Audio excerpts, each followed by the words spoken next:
cours de ses périples orientaux, Serge Eustache a de nombreuses fois croisé l'ombre de Pierre Loti.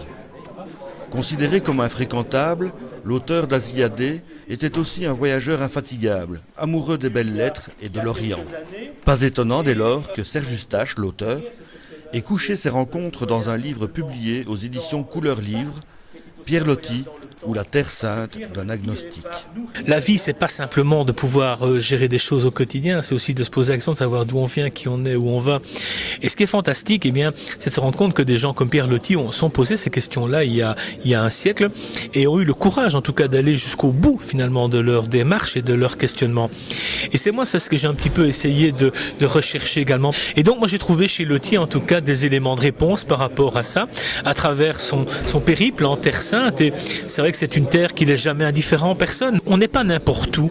On est vraiment sur un endroit très fort, avec les symboles des trois religions monothéistes, là, avec une symbolique très forte, avec une puissance, je dirais presque tellurique très forte. Et il y a des lieux où souffle l'esprit.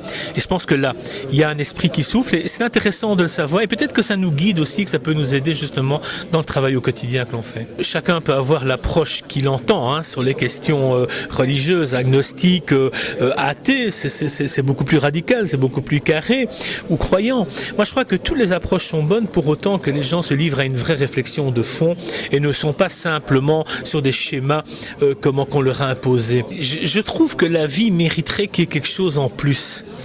Je trouve ça tellement tristounet de se dire que finalement, il n'y a pas des choses qui nous échappent. Je trouve que c'est important. Mais j'ai pas de réponse à ça. J'ai plutôt tendance à croire qu'il n'y a rien.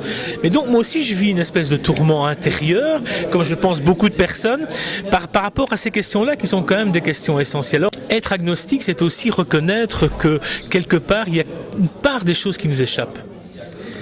Et c'est une forme d'humilité, et peut-être que ça peut aider aussi dans la politique et dans l'action que l'on mène, cette forme d'humilité.